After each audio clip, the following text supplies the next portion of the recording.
I am Dan Steinler. I am the owner and founder of CCR Search, and we specialize in recruitment for sales, marketing, construction, and finance.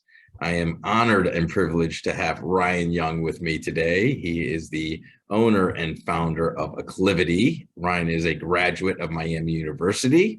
He absolutely annihilated it in sales at the beginning of his career. It was a top 2% sales rep at a Fortune 200 and Fortune 50 company, all before he was 25 years old.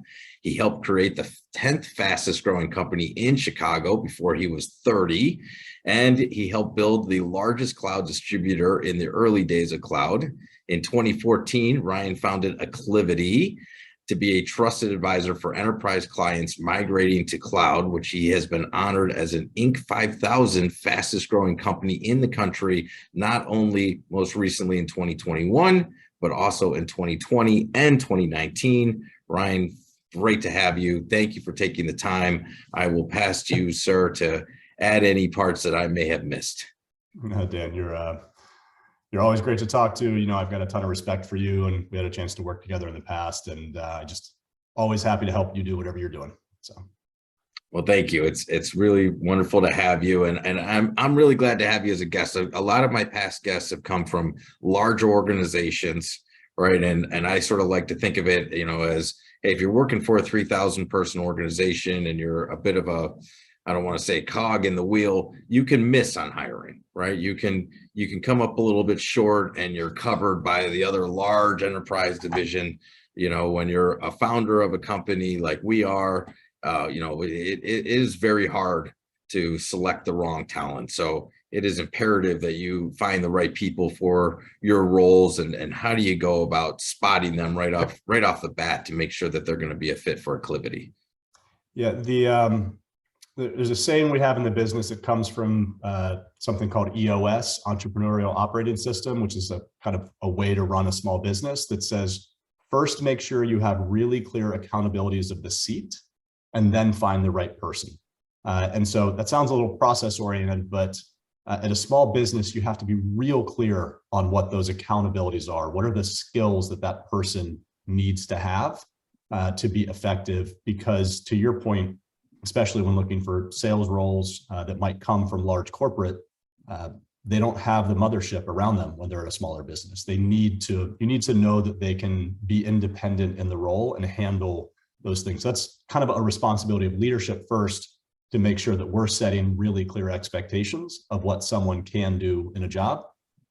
Essentially the opposite of looking for that unicorn, the person that can do 27 different things at the same time. So, yeah, that's great. You know, it's really, it's almost like a different job. I know you've mentioned this to me in the past. I mean, you know, your resources are different. Your skill sets almost need to be different, right? You're not with that mothership backup for your role. So how do you sort of cipher out, you know, who's gonna align, you know, to take on those different responsibilities, so you don't end up with maybe like the best, you know, account executive at their last role, but you know, they had an army supporting them, so it's not the same by any means. Yeah, especially in sales, as part of an interview process, as you look at people's backgrounds and resumes, you can pretty quickly spot whether they were a pure hunter, whether they were a hunter in a named territory where maybe they had incoming RFPs and opportunities that were put in front of them because they were in a market leading brand, and they hunted those to closure. But that's still not the same as open hunting in the field, right? As going out and creating net new relationships from scratch on your own. It's important to ask and understand what type of BD function they had around them. And that gets to a lot of kind of the interview tactics and or the conversations around what do they describe as their individual accountabilities? What did they do versus what team did they have around them? And I find it often, if you ask people what team they had around them, you'll start to get the real answers because the role of a salesperson is to be a quarterback, to be a lead. So they'll answer yes, they won those deals, or they hit those targets and those numbers, or they manage that account. But if you ask the next layer deeper of a question, who was supporting on that? Well, I had 4 different subject matter expert engineers that supported me. I had a dedicated sales engineer all day, every day, one-to-one to me. And I had these other 4 professional services people. Well, okay, you realize that they were leading a team. So you know that person has strong team leadership capacity. They probably didn't do that all by themselves. Does that make sense? They kind of start to explain to you what their individual capacity is and what their role was in that opportunity. So are you looking more for an individual then that's can, be a jack of all trades? And I mean, in your world, fill those 4 subject matter expert roles? One of the hard things about a partner or a consulting firm type of business is that we have to originate the relationships and maintain that trusted advisor status. So that does require someone to do enough hunting to open new relationships, because we're not a large technology software firm where we get assigned to an account. Does that kind of make sense? It's more like a dating thing. We have to earn the trust of the client and build the relationship. So that's where we do look for those hunting skills to know that someone's always going to be maintaining those relationships. And over time, the client's org chart will change. It's large enterprise is the market we choose to service. So that's a lot of relationships. That's not one single individual. That's a lot of different IT executives, procurement, finance, business unit, operations, different folks that we're supporting. So it's important that our client lead role be able to not just open the relationship at the front door, but then over time continue to walk the hallway and introduce himself and deliver our value proposition to more folks. But yeah, where you ask the jack of trades question, jack of all trades, they then also need to be able to manage a dedicated and dotted line team of the rest of the consulting resources that are brought in for the scope. So it's kind of an important thing that is somebody has the hunting background so that they're not afraid to go out and meet new people and find new relationships and earn the trust, but also that they can be accountable, because really that trusted advisor thing comes right to that exact moment. They originated these relationships and they're maintaining them. So they're responsible at the client director level at that lead for us to know that our people delivered everything to scope the way we promised. Does it make sense? Otherwise the trust breaks down. And that's kind of the difference between being an advisory side sales resource versus a product resource, because the product of the vendors, that's a separate accountability. That makes absolute sense. And that's obviously tough to select. Are there certain questions that, you have 1 or 2 questions where you almost ask every single candidate, to kind of flesh out those details? Yeah, it goes back to what I talked about a moment ago. I like them to talk about one of their largest, best clients, right? Something that I can get to the second and third layer peel of the onion to go deeper and understand. And I'm listening for their essentially their locus of control, their I statements versus we statements. I'm listening for how they describe their relationship with their champion or their person. And what I'm really listening for more than anything is, did they see themselves as 100% accountable for all outcomes throughout the entire thing? That's tough to do. That's hard. That means you're taking all the complexity on your shoulders and saying you're going to find a way to accomplish that. And what turns me off is hearing people start to make an excuse for one thing or talk about how some change impacted another thing, because that's the idea that it's out of their control, the things that they couldn't. And that then worries me that I'm going to hear a lot of excuses about why they couldn't maintain their trust or perform for the client for us, versus hearing them say, I'm going to own it. I'm going to wrestle it to the ground. I'm going to solve it. Because things go sideways, things go wrong, but you can still own the accountability of those things. So when I'm hearing someone tell me the story of how they had success in their prior role, I'm listening for that. And then I'll flip it on them a lot of the time and ask the same question about a client that went sideways and what happened. And that's where, if I thought they were doing well on the first side, I might catch them speeding on the second side, because now, oh, well, the one that was good, but the one that was bad, you wouldn't believe how much of a mess and a disaster and this. And all of a sudden I hear what I'm scared of as a leader is that I can't entrust this person on my team to represent us in front of our client. Does that make sense? Because they're going to start to find other reasons that accountability wasn't their fault. So. I love that. I think that is, so spot on. You're really looking to see, are they accountable? Do they really take the reins?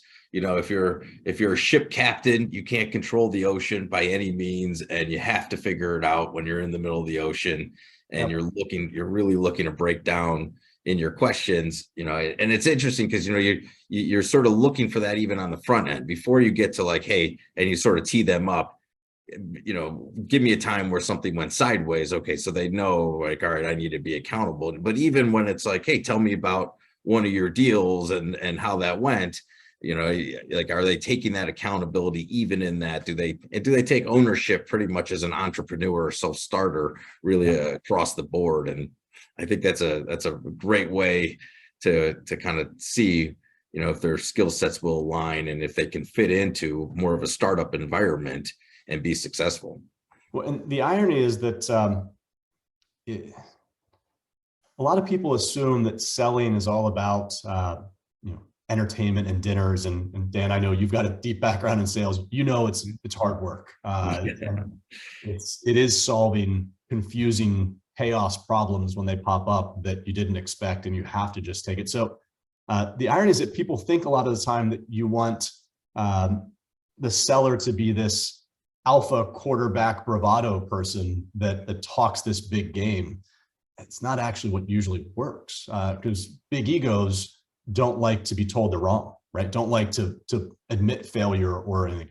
It's actually the selfless people that I'm looking for, the people that are servant mentality, the people that will go to the end of the earth to solve the problem for somebody, because that's what clients always come back and find a way to do business with. The people that, and as an interesting statement, I think a couple of our larger clients today are clients that I lost as an opportunity at a prior stage of my career. But they saw the way we work, the product I had and the price I had at those moments, it didn't work out. And I fought like crazy to win, and I still didn't win. And I take accountability for that. But the relationship I built with those clients in later chapters of their career, they called me back to want to still do business with us. And that's kind of what I'm looking for, the people that stay in the problem and solve it. Even when they lose, they're still in it trying to help service somebody, right? And so it's kind of a selfless thing versus ego thing.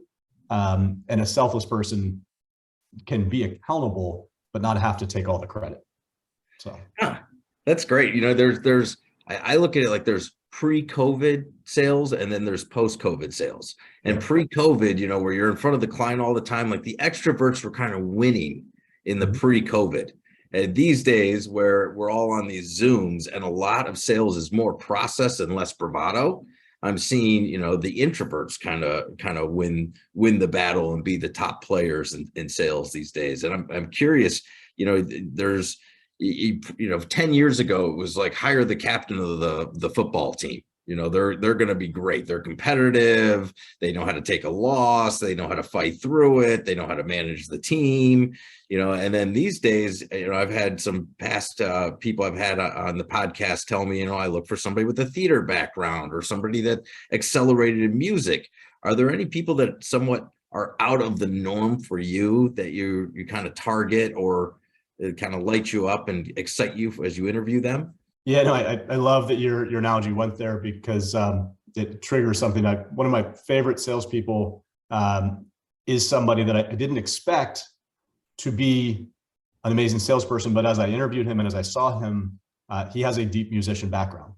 I know he is, and he still performs to this day as an adult, and keeps that in his life as a passion, and it's very important to him. But what I know is that he's really proud of his craft. He really wants to know that he can deliver on that stage, and he's put a lot of time into that. So I know that he puts that same energy and effort into his client relationships. And while he may not be the quarterback of the football team bravado type person, those meetings are few and far between. That's valuable at the big dinner when someone wants to give a speech, right? Or to go to the football games here and there. That's the entertainment factor. Right. That's what percentage of the hours of the working week are doing that? Next to none, right? And so that gets back to that kind of that accountabilities and skills thing. I've always thought about this. It was weird advice I actually got from a professor at Miami of Ohio as I was graduating. He goes, make sure you think about what you're going to spend 40 hours a week doing. And make sure you love that, because who cares about the title or the company or the whatever? If you don't want to do the things that you're doing. And what I find is the bravado ego side folks, they don't want to have to do the detail work. That frustrates them. That's hard. That's takes them out of their comfort zone. They'd rather be entertaining and kind of shotgun riding it to figure out where it goes. The detail-oriented people in complex projects focus on the details because they know their trust rides on the execution of those details, and that matters. So I kind of would agree that I think for a long time, a lot of sales orgs had very high performers that weren't the entertainment kind of gurus. They were truly the just grind it out and worker folks. And some of my favorite sales leaders in my career were actually sales engineers for a long time prior, because they were the ones doing all the detail and all the work. And they finally realized that they could take that next step and own their relationship at a higher accountability. So that makes perfect sense. And I think we see that day. And I mean, there's, in being in tech sales, there might be 20 different technologies you're using, a million I's to dot, 1,000 T's to cross. It's never ending. And I'm seeing more and more of that. Of the top players are those individuals like the musicians that are so process driven, that are like, I would hate to miss that note right on stage. And, it really comes full circle to that end customer who really wants to trust the person of, I need somebody to dot every I and really execute. That's just on that topic. It's the detail. I say this all the time, but the details matter to the client. All the details matter, right? To the product seller. This is an interesting thought when you zoom out and think of it this way. A product sales company allows a sales rep to lose 8 out of 10 deals, as long as they won 2 of 10 that achieve their quota. They are paraded around as achieving high performance. Does that make sense? Because it's a quota-driven mindset. A consulting or a partner side for us, we have to deliver on 10 out of 10. We don't get the ability to miss on 8, right? So that's also where you kind of see the difference between the high-flying product seller that's riding the wave of a good product. I think that growth often hides gaps in accountability or skill, right? So someone, and that's just back to like something I look for as a gap or a red flag is, did someone ride the wave at a hot product company? Sure, they killed it, but their company killed it, right? Their product killed it. There was the market leader. There was next to no real competition for that phase of life of that product. So then I start to look at the other places of their resume. Have they had consistent performance? And do they talk about those other experiences the same way? Because otherwise they might be over crediting themselves for success that their company was likely the more higher result of. So. I was speaking with another actually CRO recently, and he was talking about third base deals. He's like, I really need to figure out, did this deal land on third base? And that's great. But, was it a legitimate deal? Did they take it end to end? Did they really get through all those details, or were they riding that hot product? And I think that's a really tough one to sort of sort out, especially because you can end up with an overconfident bravado individual that has sold themselves that they did all those details and really carried the torch when, they were on third base the whole time. And that's in your business, Dan, with kind of recruiting. I think that's what people want to pay for is in corporate USA or small business, whatever you want to look at it. There's only so many interviews we're allowed to go through with a candidate. If anything, candidates are kind of, they don't want to have to spend extra time through a deep interview process. But the right thing to do as a CEO is to hire slow. Does that make sense? Make sure that we analyze. And so someone like you that has that sales background has sat in those fake Monday morning sales, team meetings where people review the forecast and make up fairy tales and lies about the client and the details. Been in a few of those. Yeah, that's some of the value that I think you can have as a recruiting partner is the ability to get to the bottom of some of those questions about what someone's real capability to make sure you're making a match that helps. So that's great feedback. I appreciate that. And This has been fantastic. I can't thank you enough for the time. If you have any final thoughts, and if not, I can let you go back to your day. Now, the maybe final thought is that there's a really good book called The Hard Thing About Hard Things that talks about startup businesses and what it really takes. And I wish there was the same thing about sales, because I think sales is hard. I think running small businesses is hard. I think finding people that want to have ultimate accountability is hard, right? And so that's where I think it takes time sometimes to find the great people that can help you and make sure you're successful. But that's where the value's at. If you can spend the time to find it and attract those right people, then your business or your sales function can grow exponentially faster. So fantastic. I will go read that book. I had not heard of it. So yep. Always bringing great knowledge to the table, Ryan. Thank you so much. All right, Dan. Thank you. Take care.